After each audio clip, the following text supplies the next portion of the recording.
Super Mario Brothers. You blow my brains out, you burn the house down, and then you kill yourself. Dangerous Game. Your actions in life have all been cursed because of all the were aimed and the worst. Hocus Pocus. What do these three films have in common? Well, one of us, or maybe even both of us, thinks they're among the worst films of 1993. And on this special edition of Siskel and Ebert, we'll be looking at the disasters of the year that just ended, the movies we disliked the most in '93. I'm Roger Ebert of the Chicago Sun-Times. And I'm Gene Siskel of the Chicago Tribune, and we really look forward to doing this show because these films have taken 2 hours out of our lives, and we just want to give them one last shot before they disappear into the bags of video shelves. And what we've done is each pick our own worst films, and they just happen to arrange themselves into various categories, like our first one, bad TV comedy remakes. There were many to choose from this year. My first choice, The Beverly Hillbillies. And I truly question whether anyone really tried to make a good picture here. All they've done is remake the pilot of the original TV show, starting with the Beverly Hillbillies' country origins and their arrival in Beverly Hills. Hey, Jethro, we're supposed to go that way.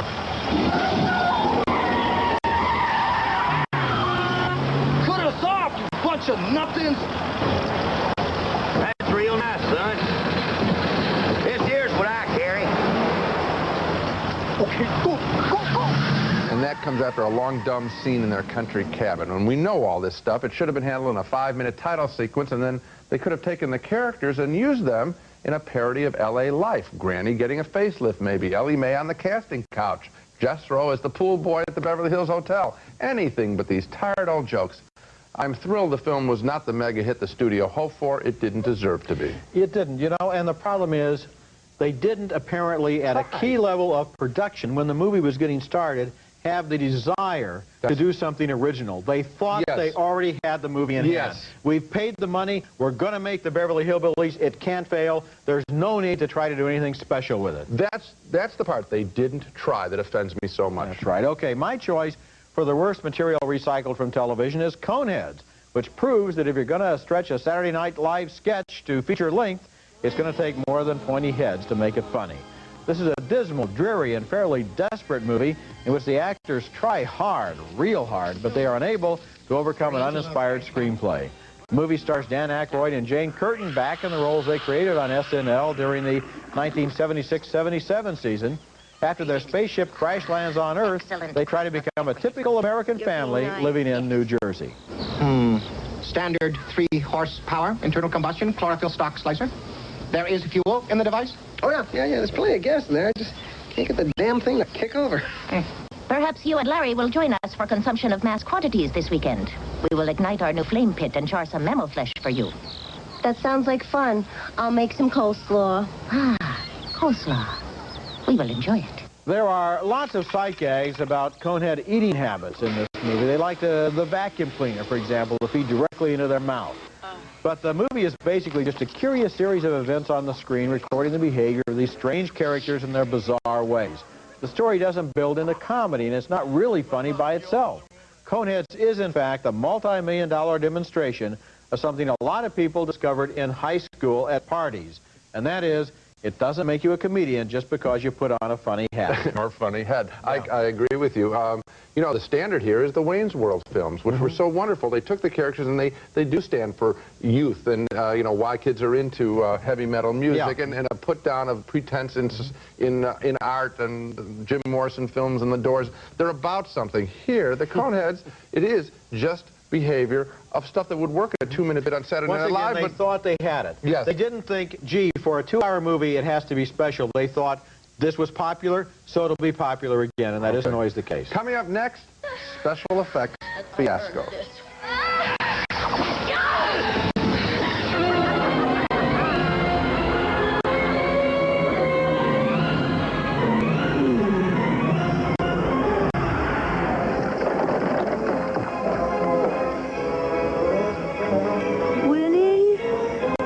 It's one thing to make an actor fly, it's another thing to make a movie fly, and Hocus Pocus definitely did not. Continuing our special edition on the worst movies of 1993, in this segment, we're specializing in bloated special effects movies, and which special effects movie last year was more bloated than Hocus Pocus? A movie about Halloween that was so overblown it was almost impossible to follow or even understand. The movie starred Bette Midler, Kathy Najimy, and Sarah Jessica Parker as three witches from the bad old days in Salem, Massachusetts, who were reborn to frighten a cast of modern-day kids. But there was so much swooping and shrieking, so many special effects, so much hocus, so much pocus, that some scenes were reduced to a chaotic jumble. Hello there. Let me see you driving first.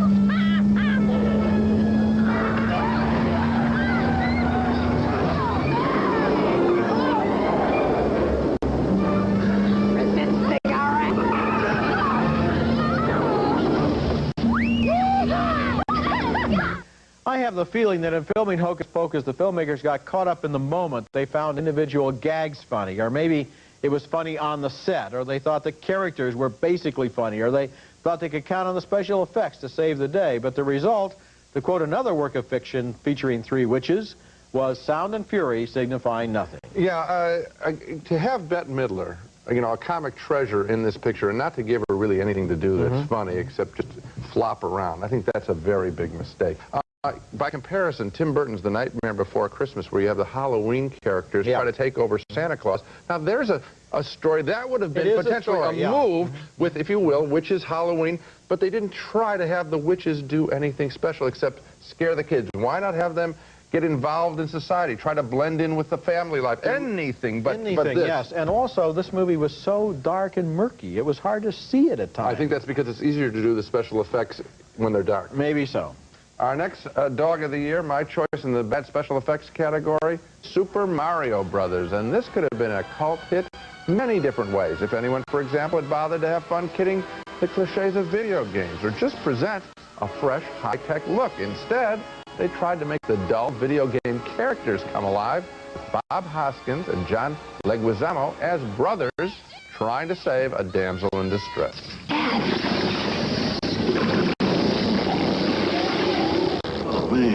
Well, at least he was my father.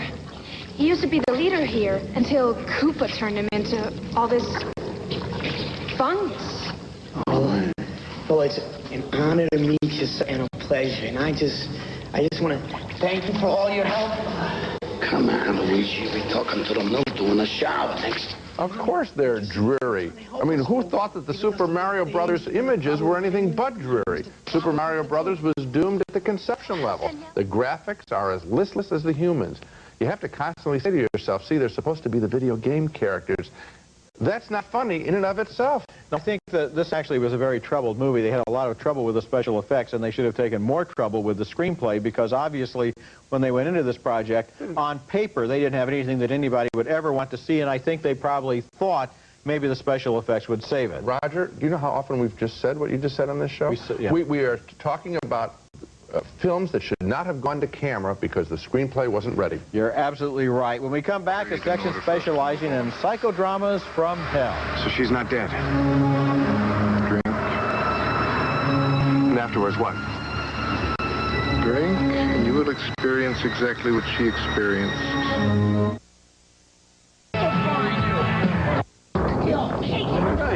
What are you talking about? Man, you were not there, man. It was wonderful. It was wonderful. Harvey Keitel as a movie director in Dangerous Game, a film that fits neatly into our next category in this Worst Movies of '93 show, which is bad psychodramas. And the worst for me was Dangerous Game, also starring Madonna. It was supposed to be an inside look at counterculture filmmaking, with Madonna playing a character based on herself, a pop star having trouble acting in a movie.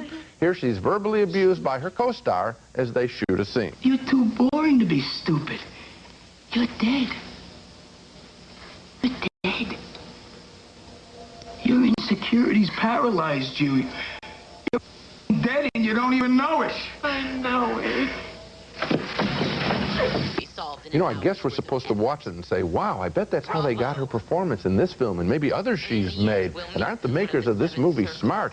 And isn't she brave to open herself up for such abuse? It's ridiculous. Sometimes the best way to kill an idea in a story writing session is to ask yourself, even if it works, will anybody care? Dangerous Game was just an abusive, violent ego trip, I think, by its director, Abel Ferrara. And he's made some very good movies, of course, including Bad Lieutenant with Harvey Keitel. But here, the problem was they apparently, I think, depended overmuch on improvisation and inspiration. They went in there with a camera. Obviously, these actors are foundering. They don't know what their dialogue is. They don't know what they're supposed to be doing. And that's a part of the fact that they're playing people who don't know their dialogue or don't know what they're... Right. So that there's just whole stretches in the film which are dead because there's no engine driving it. There's nobody at the controls. And the specific characters that are written are really not specific. You got it. My choice in the psychodrama from Hell section is the Hollywood version of a superb European thriller named The Vanishing. The remake starred Kiefer Sutherland as a man whose girlfriend simply disappears one day at a highway oasis. He devotes his life to searching for her, while at the same time we learn the identity of the man who abducted her, and we also learn her fate. Sutherland is eventually driven to such desperation, he will do anything to discover what happened to his lover. Is this what you want? Take it off. Why?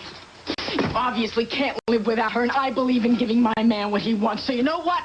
You can call me Diane, and I'll treat you like for a while, and then I'll disappear without a trace. Take it off.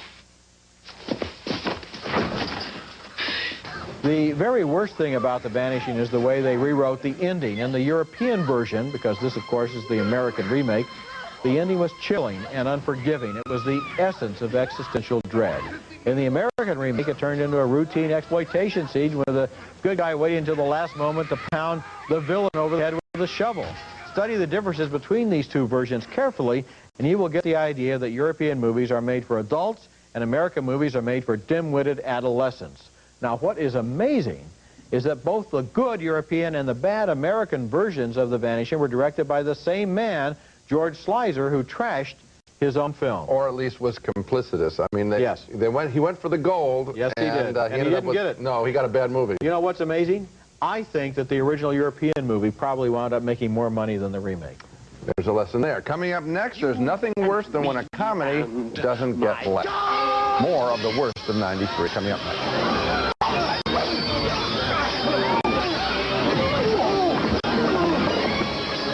Check, please. Survey of the year's worst films. Our next category is comedies that weren't comedies. And my choice is a movie named The Opposite Sex and How to Live With Them. Kind of an ungrammatical title. It starred Harry Gross as a stockbroker and Courtney Cox as an aide in the mayor's office, although neither one of these characters seems smart enough to fill out an employment application. They're supposed to be opposites, but actually they come from exactly the same world, which is the twilight zone of sitcom land, where a conversation consists of straight lines, punchlines, one-liners, and funny little asides to themselves, friends, and the audience. It's the kind of dialogue that sounds weird without a laugh track.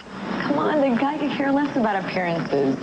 I mean, the way he perceived the world in his mind, he was a genius. Yeah, agreed, albeit a sick, nutty genius. This is a guy who lopped off his ear and Federal expressed it to his honey. Benny, babe, what are you thinking? Huh? Walk with me, talk to me. You don't cut off anything for anybody, not above the waist, not below. It ain't worth it. The movie drives you nuts with one dumb scene after another in which boring people say boring things in boring places, and then sometimes they direct monologues directly at the screen, and then the movie has the nerve to tack on one of those endings in which everything depends on one character being able to find another character at a time and place when no living person could possibly have found him there. You know, it's a real bold move in the movies when you turn to the camera and break the rhythm, the energy between the characters, and you turn to the camera, you better have something very funny to say if you're going to make that move. Woody Allen can get away with something like that, not the characters that are written here, and they do it time and time again in this picture. It falls apart completely. Yes, it does. When comedies don't work, and everyone in the audience knows it, that is about as low as it gets, and that sinking feeling was everywhere during Mel Brooks' latest film parody, Robin Hood Men in Tights, where the great comedian has clearly lost his way, pacing his obvious jokes so slowly. Hey, Rabbi! Who calls? It is I, Robin. We wish to get married in a hurry. Married in a hurry? That's wonderful. Wait! I'm on my last custom. I'll be right out. Put a little ice on it, it'll be fine.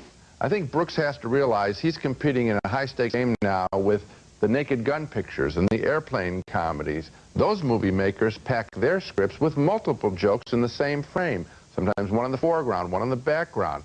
Movie comedy, I think, is threatening to pass Mel Brooks by, and by the way, his old comedy partner Carl Reiner didn't do any better with his parody film, Fatal Instinct. Both films, not good. Both of them real disappointments, and I think, once again, the problem might have been that, first of all, the targets were not really seen as targets. I mean, in a sense, the Fatal Instinct movie is kind of about the whole genre of slasher women and so forth. But, for a part of it. But yet, it's very hard to parody something for 2 hours when it doesn't really present that big of a target. And that's the Robin Hood Men in Tights film that I'm really selecting because I just don't think, you know, other than Men in Tights, that's the joke. Yeah, come to think of it, it is. When we come back, two films in a category all by themselves. The worst films of 1993. I'm your worst nightmare. This is necessarily arbitrary, but I tried to think of the movie from 1993 that I most wouldn't want to see again. The one where I'd say, I'll go to the dentist instead. That has to be Burt Reynolds' latest, Cop and a Half. Yet another cop buddy picture from Burt, this time with him opposite a kid, Norman D. Golden. There's a shipment of euphoria coming in. Where? Don't know, but I got a name. What's the name? I really want to give you this name. You put me on duty, it's yours. Let's face it, I'll admit it. Burt Reynolds in a bad movie, and he's so many, makes my skin crawl. He's unctuous and insincere in pictures like this. I like him in other films. In the bad ones, he's really bad. And he also looks just plain tired. That has nothing to do with his personal life. I'm talking about what's up on the screen in Cop and a Half. And the only thing more unnerving than this picture is that my esteemed colleague across the aisle, so wise, so often, is the only major film critic in America who actually recommended Cop and a Half. Norman D. Golden was just wonderful in this film. Now, you have to admit it. No, I don't have to admit it. He's an okay movie. He's a Hollywood acting kid. He was very good. He's not the problem. The problem is the script. The problem is very funny, and Burt Reynolds is tired. And, well, and he should be in cop buddy you pictures. just got up on the wrong side of bed. As did the rest of America. Okay, now, I'm not sure I'm the only major film critic who didn't I am like sure, it. Rod. Because you're probably saying anybody else who liked it isn't major. I don't know if anyone liked it, but no major critics liked it. No one that you respect. Glad to see that whenever I like a movie that you dislike, you have that national survey that you I'm aware of it. Okay, now since your worst film of the year is one that I liked, I'm only too happy to return the compliment, that's Gene. sweet.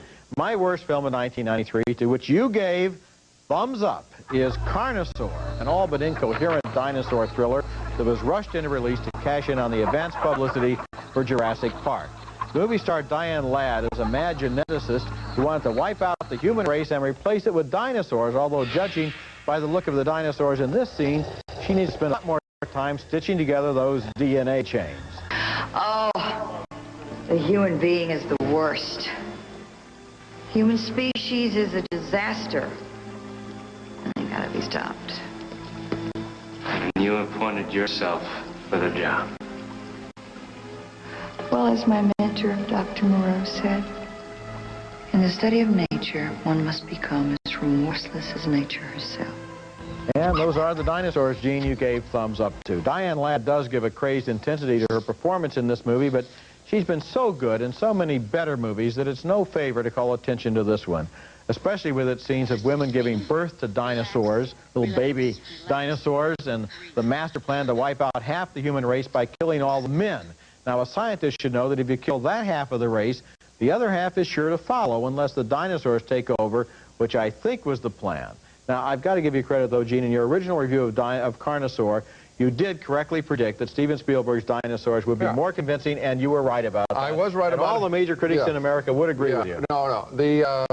That's a better film. But the point is that this had a lot of fun going on with it. You liked her performance then, and when I explained the story to you the first time through, you said, oh, now I understand. Oh, come on. Roger, now you're making this Roger, up. here's Come the on. real What do bit. you mean, No. Here is the test.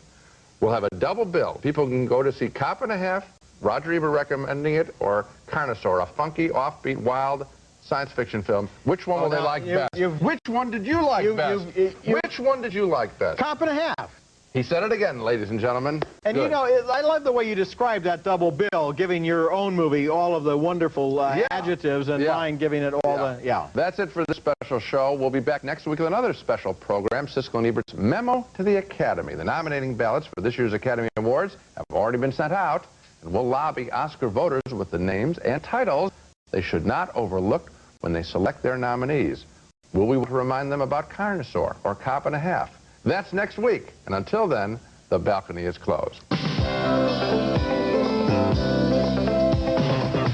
It's America's favorite jelly bean, Jelly Belly. Now in new 20 and 40 flavor gift boxes, the original gourmet jelly bean, Jelly Belly. If you'd like to save up to 50% on your contact lenses, eyeglasses, and eye exams, call for a free Lens Express catalog and find out how you can start saving right away. New Dromedary Bakery Bread Machine Mix, the one-step way to bake gourmet bread machine breads. If it doesn't say made with real Fleischmann's yeast, it's not Dromedary Bakery. Bigfoot Pizza from Pizza Hut, only $10.99 for the largest single pizza you can have delivered. Bigfoot Pizza, a legendary...